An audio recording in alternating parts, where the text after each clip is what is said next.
আমাদের সেই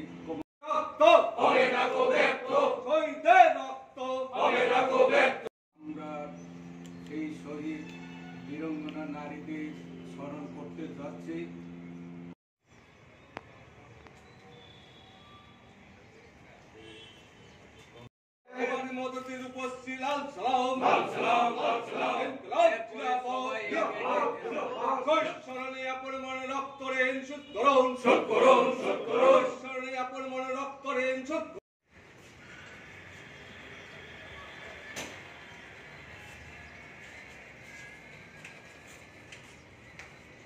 কুমারী মধুতি রূপশ্রীর শহীদদের প্রতি স্মরণের দিবস পালন করি।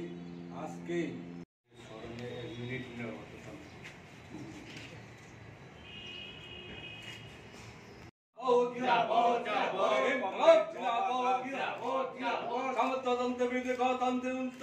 সংগ্রামে শেখ কুমারী পিতুন প্রথার বিরুদ্ধে আন্দোলন করতে গিয়ে এই 3 বীরাঙ্গনা নারী শহীদ হন। সেদিন থেকেই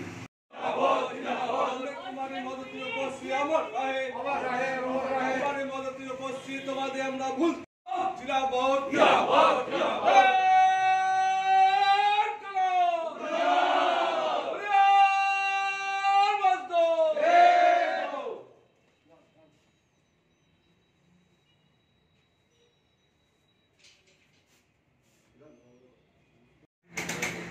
আজ 28 মার্চ কুমারী মধুতি রূপশ্রী শহীদান দিবস।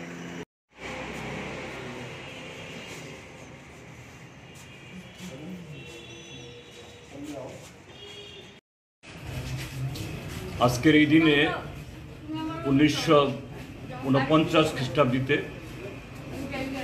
আজ থেকে 75 বছর আগে ত্রিপুরাজ্যের সামন্ত শাসনের শেষ লগ্নে সামন্তবাদের বিরুদ্ধে লড়াই করতে গিয়ে এবং রাজ্যে গণতন্ত্র প্রতিষ্ঠার সংগ্রামে খোয়াইয়ের পদ্মবিলে 3 বীরাঙ্গনা কুমারী মধুতি রূপশ্রী এই রাজ্যে প্রথম শহীদানের যে তারা আত্মবলিদান দিয়েছেন। আমরা সারা রাজ্যব্যাপী কুমারী মধুতির উপস্থিতিকে স্মরণ করছি।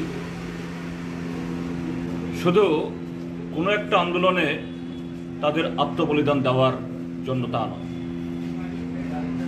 ত্রিপুরাজ্যে প্রায় 1400 বছরের সামন্ত শাসন, এ রাজ্যের যারা আদিবাসী অংশের মানুষ তাদেরকে শোষণের জাতাকলে পিষিয়ে কিভাবে সামন্ত প্রভুরা তার রাজত্ব করতেন তার নিদর্শন এখনো রয়েছে এই উজ্জয়ন্ত প্রাসাদ বীরমহল। অথচ এখানকার প্রজাদের শরীরে এক টুকরো কাপড় ছিল না, শিক্ষার কোনো চিহ্ন ছিল না, খাদ্যের কোনো গ্যারান্টি ছিল না। তাদের ভাষা সংস্কৃতি বিকাশের জন্য তৎকালীন শাসক দলের বিলাস এবং আনন্দ ফুর্তি ছাড়া আর কোনো কর্মসূচি ছিল না। এই মহারাজারা তারা ত্রিপুরাজ্যের এই ট্রাইবেল ময়ালে, আদিবাসী ময়ালে তাদের লোককে পাঠাতেন। তারা হাতির পিঠ থেকে নেমে, ঘোড়ার পিঠ থেকে নেমে মাটিতে পা দিতেন না। গ্রামের মানুষ তাদেরকে কাঁধে করে অথবা পালকিতে করে নিয়ে যেতে হবে। আবার তারা যে ধরনের খাজনা চাইবে সেই খাজনা সবটা তুলে দিয়ে আবার তাদেরকে এই পালকি বা তাদের কাঁধে উঠিয়ে তাদের পৌঁছে দিতে হবে। তার বিরুদ্ধেই এই প্রথার নাম ছিল তৈতুন প্রথা, অর্থাৎ রাজার জমিদারদের, এই রাজার যারা পাইক পেয়াদা কর আদায়কারী, এদের মাথায় তুলে নিতে হবে, মাথায় তুলে আনতে হবে। আজকে সেই ঘটনার 75 বছর বাদে আমরা স্মরণ করছি। এই সময়টা অত্যন্ত তাৎপর্যপূর্ণ। সেই মহারাজের বংশধররা গণতন্ত্রের আলখাল্লা পরে নতুন স্লোগান দিয়ে হানসা বা দফার নাম নিয়ে আজকে পুনরায় সে ধরনের না হলেও নতুনভাবে কিভাবে ত্রিপুরাজ্যের জনগণকে গণতান্ত্রিক ব্যবস্থার মধ্যেও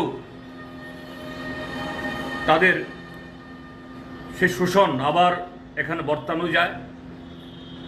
ভারতবর্ষের বর্তমান শাসক দল ভারতীয় জনতা পার্টি আরেকটা সাম্প্রদায়িক একনায়তান্ত্রিক পার্টি, তাদের সাথে হাত ধরাধরি করে সেদিনকার সামন্ত প্রভুদের বংশধররা রাস্তায় নেমেছে এবং এই গণতান্ত্রিক ব্যবস্থায় ভোটেও দাঁড়াচ্ছে।